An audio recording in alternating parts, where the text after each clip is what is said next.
Baik, yang pertama teman-teman sekalian, doa itu adalah harapan terindah yang kita mohonkan kepada Allah dari satu keinginan yang diharapkan terwujud.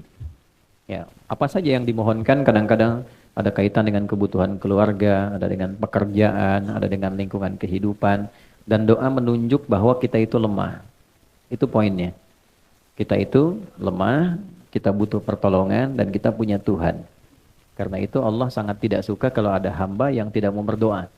Innal ladzina yastakbiruna an ibadati, sungguh orang yang menyimpulkan bahwa dia itu cukup hebat sehingga tidak mau berdoa, maka nanti diberikan oleh Allah satu tantangan untuk selamat dari neraka jahanam saat kembali ke akhirat kelak. Kalau memang kamu hebat, gak butuh doa, ya kamu silahkan lepaskan diri dari ancaman neraka jahanam itu. Nah, dengan berdoa menunjukkan kita lemah. Dengan berdoa menunjukkan kita tidak bisa menguasai segalanya. Jadi kalaupun menata pekerjaan, tidak harus menguasai semuanya. Karena tidak mungkin kita bisa melakukan segala hal harus kita kuasai. Apa yang kita bisa optimalkan, jadikan itu sebagai titik fokusnya, yang lainnya melengkapi satu dengan yang lainnya. Kemudian dalam berdoa itu nanti ada beberapa etika, adab yang kalau kita kerjakan dengan adab itu mempercepat terkabulnya doa. Sama kayak anak minta ke orang tua, dengan adab kan lebih cepat diberikan dibandingkan dengan sekedar meminta tanpa adab. Yang ada malah orang tua bisa merespon dengan respon yang tidak diharapkan. Maka yang pertama, adab itu ada yang terkait waktu, kedua ada yang terkait tempat, ketiga ada yang terkait dengan keadaan. Misal, terkait dengan waktu, doa yang dipanjatkan di pertengahan malam itu berbeda waktunya dengan yang dipanjatkan dalam keadaan siang. Nah, kehusuannya pun akan lain. Jadi kalau teman-teman buka Quran surah ke-73 Al-Muzammil di ayat yang ke-6. Ya, apalagi ini dipanjatkan dalam keadaan tahajud misalnya. Itu sentuhan ke hatinya lain. Inna nasyi'atal laili hiya asyaddu wata'aw wa aqwamu qila. Sungguh bangun malam itu supaya kita bisa bermunajat, itu keheningan malam bisa mengantarkan kehusyuan pada permohonan kita sehingga menyentuh kepada jiwa. Karena gangguannya nggak banyak. Makanya tahajud itu kenapa utama walaupun sholat sunnah? Karena memang malam ini kita bisa melepaskan dari kepenatan dunia, menghilangkan dari berbagai macam perhatian yang memungkinkan kita tidak khusyuk dalam ibadah. Kalau siang kan yang lihat banyak, ya kan? Ya, kalau ke masjid lagi sendirian khusyuk, begitu banyak orang makin meningkat, gitu kan? Nah, kalau malam siapa yang mau perhatikan? Riaknya tipis, ya. Kemudian sum'ah pengen didengar orang juga tipis karena nggak semua orang bangun. Nah, makanya kalau ada masalah yang urgent ya, teman-teman yang ibu ataupun teman-teman yang ikhwan, biasakan bangun malam. Minta sama Allah. Ya, waktu yang paling enak itu kalau sekarang subuh misalnya jam 4.44 lah ya, kurang lebih gitu ya. 4.44. Misal Anda bisa bangun dari setengah 4, jam 4 gitu. Nah, 4 ke setengah 5 itu namanya waktu sahar. Waktu sahar itu waktu paling bagus-bagusnya untuk istighfar dan berdoa. Ya, di situ ada petunjuknya di Quran surah ke-51 ayat ke-18. Wabil ashari hum yastaghfirun. Ada kebiasaan satu keluarga itu orang-orang yang menghidupkan waktu akhir malam menjelang subuh dengan istighfar, mengoreksi diri. Bisa dilakukan dengan keluarga kompak. Ya, misalnya habis tahajud, walaupun tidak harus panjang-panjang, tidak harus banyak rakaatnya. Misal cukup 2 rakaat, setelah itu witirnya 1 rakaat misalnya. Jangan paksakan yang tinggi-tinggi dulu sampai Al-Baqarah rakaat pertama misalnya kan. Baik, atau seterusnya. Cukup misalnya pertama Al-Falaq, rakaat kedua An-Nas, nanti witirnya Al-Ikhlas. Ya, itu untuk memulai. Nanti kalau sudah rasanya makin enak, tingkat lagi 4 rakaat, suratnya tambah. Nah, poinnya adalah kadang-kadang suka lupa habis tahajud selesai begitu saja. Tidak. Sunnah yang kedua istighfar. Nah, astagfirullahaladzim kan? Astagfirullahaladzim. Itu yang paling pendek. Astagfirullahaladzim alladzi la ilaha illa huwal hayyul qayyum wa atubu ilaih. Itu agak panjang. Tapi kalau mau detil dengan fikih Qur'annya, mulai dari suami. Ya kan? Minta maaf sama istri. Sayang, aku mohon maaf kalau selama ini belum jadi suami yang baik. Kadang tidak mengerti keadaan kamu. Kadang aku memaksakan yang bukan di luar kemampuanmu. Aku minta maaf kalau saatnya mesti kembali kepada Allah ternyata belum baik di hadapan Allah. Terus istighfar. Astagfirullah, ya Allah ampuni saya. Ampuni saya. Respon sama istri, Bang, aku juga mohon maaf selama ini belum jadi istri yang baik, sering ngeluh sama kamu, kadang-kadang tidak jujur. Dia minta, ya Allah ampuni kami. Nah itu saat bersama-sama, ya Allah ampuni kami, itu rasanya lain ke hati. Nah itulah sakinah yang mempercepat itu datang. Ya, beda ketika sendiri, dan itu sifat korektif kolegial, mengoreksi diri dengan bersama-sama dalam konteks berkeluarga, itu diajarkan di Al-Quran. Apalagi ada anak misalnya, tuh si kakak bilang ikut tahajud malam, mama papa aku minta maaf, selama ini belum jadi anak yang baik, selama ini sering nyakitin mama papa, itu semua istighfar, ya Allah ampuni kamu ya Allah, sayangi kamu ya Allah. Itu kalau bisa dibiasakan, apalagi tiap malam bisa sholat dan demikian, itu keluarga terjaga dalam keharmonian. Keluarga terjaga dalam keharmonisan.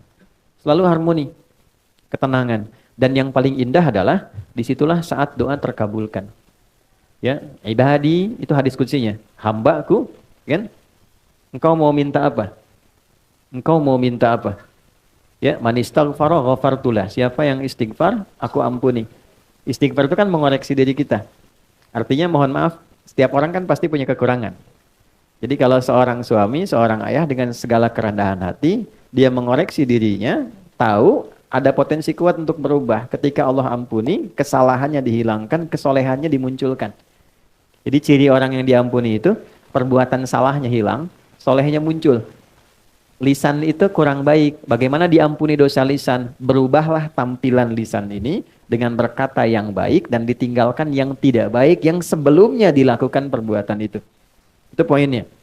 Ya, kita ingin bertobat dari harta yang haram, maka perbuatan yang mengantarkan pada haram jadi hilang, yang halal jadi muncul. Itu tanda penerimaan tobat di hadapan Allah. Terjadi perubahan kebaikan.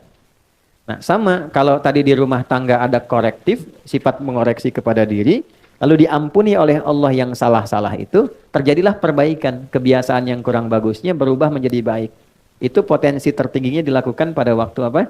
Pada tahajud, di waktu sahar. Kemudian man sa'ala, ya, a'ta, siapa yang meminta Allah berikan.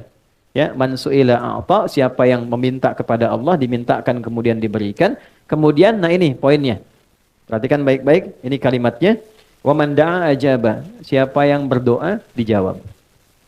Nah, jadi biasakan kalau ingin berdoa bisa diisi dengan istighfar terlebih dahulu. Makanya sebelum kita doa pasca sholat kan istighfar dulu. Istighfar, Allahumma antas salam, kemudian yang subhanallah, alhamdulillah, Allahu akbar, baru kesananya turunan ada doa kan. Ya, bagaimana minta dalam keadaan kotor? Masih banyak dosa, masih minta gitu kan.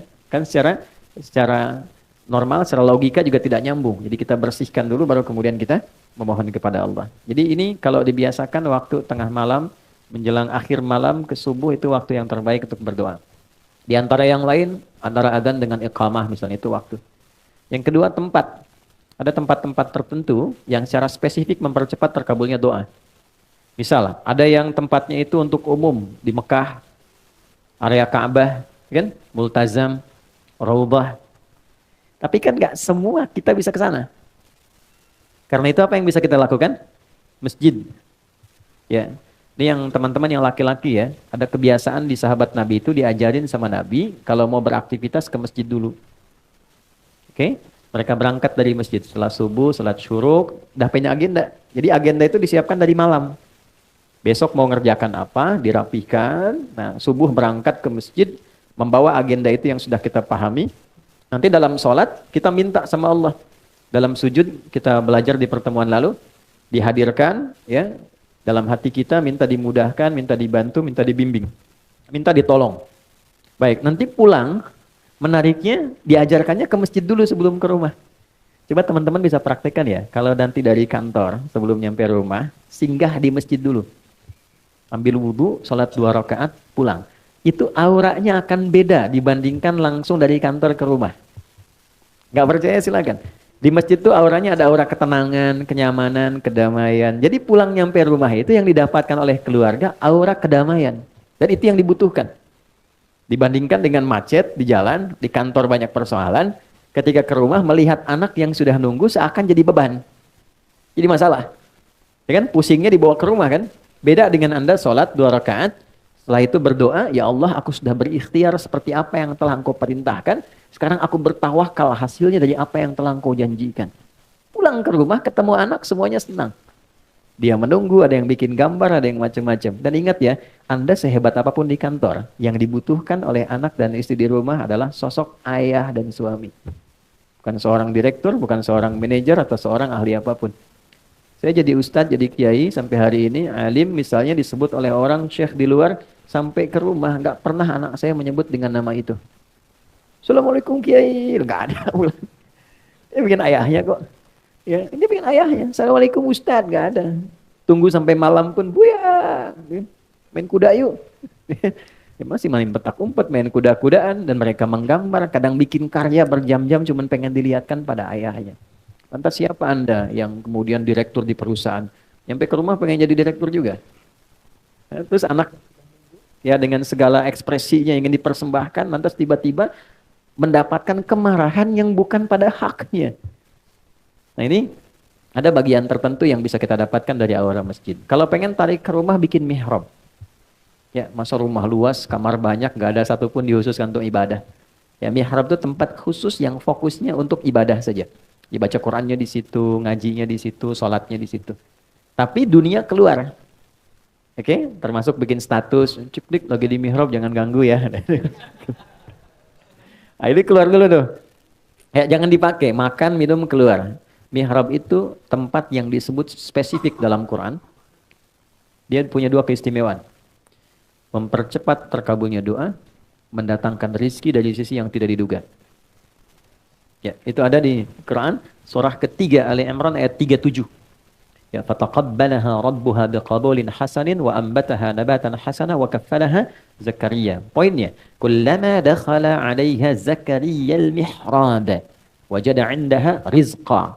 Qala ya Maryamu anna laki hadha? Qalat huwa min 'indillah. Poinnya, innallaha yarzuqu man yasha' bighairi hisab. Jadi kalau punya mihrab, makanya kenapa imam mimpinnya di mihrab? Kan tempat imam ngimamin di masjid mihrab kan? Karena memang di tempat itulah cepat terkabulnya doa, imam mewakili pemohon doa dari makmum. Untuk itu ada kualifikasi imam yang tidak sama dengan makmum. Imam di kantor tidak sama dengan imam di masjid. Jadi jangan paksakan jadi imam di kantor, pengen setara di masjid. Fikihnya beda, ruang dan waktunya tidak sama. Kualifikasinya tidak serupa. Pelajari boleh, kalau sudah paham boleh dilakukan. Saya pernah mimpin pesantren di Jakarta, di Lebak Bulus. Itu di situ lingkaran ada para pejabat di satu instansi. Karena jadi pejabat di kantor, pengen jadi pejabat di masjid. Jadi motivasi yang bagus, pengen jadi imam dan memaksa jadi imam. Bilang bagus, kapan lagi ada pejabat mau jadi imam di masjid? Ya, tapi ternyata bacaan bermasalah. Maka ketika diingatkan oleh santri, jawabannya juga bagus, mengesankan. Justru kami jadi imam untuk dibenarkan bacaannya. Saya datang kan, Pak, bagus sekali Pak, luar biasa. Kapan lagi ada pejabat mau jadi imam di masjid? Masya Allah. Tapi begini, supaya bacaannya benar dan bagus, dan kehormatan Bapak pun jadi istimewa saat jadi imam, saya tawarkan begini. Nanti sebelum Bapak ngimami, saya tugaskan santri untuk mendengar bacaan Bapak. Kalau baik ditetapkan, kalau kurang dikoreksi. Tapi tidak menurunkan status Bapak jadi imam. Bapak tetap imam, zuhur dan asar. Ya kan? Kan tidak dikoreksi. Ya kan? Yang penting bagi pejabat kan nggak turun jabatan.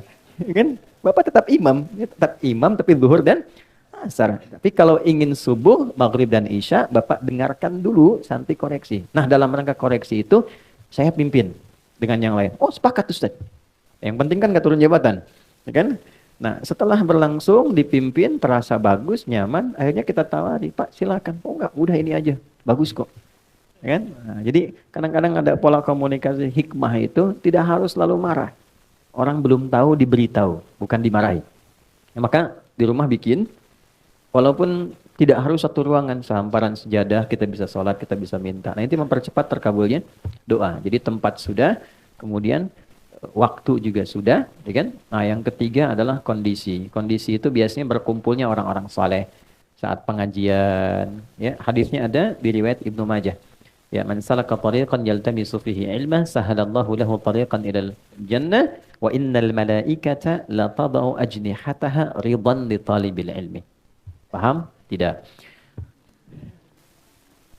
Siapapun yang menginvestasikan, meluangkan waktu, tenaganya, kesibukannya, dan dia arahkan satu bagian waktunya untuk belajar agama.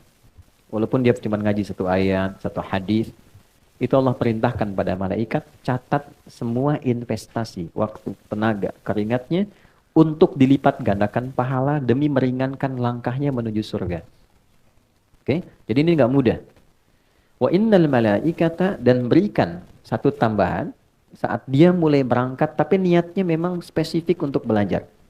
Maka ada malaikat yang Allah perintahkan untuk membentangkan sayapnya, memberikan ridha kepada orang ini sampai dia pulang kembali. Nah, di antara makna ridhonya malaikat itu, di antara maknanya mengaminkan doa yang dimohonkan.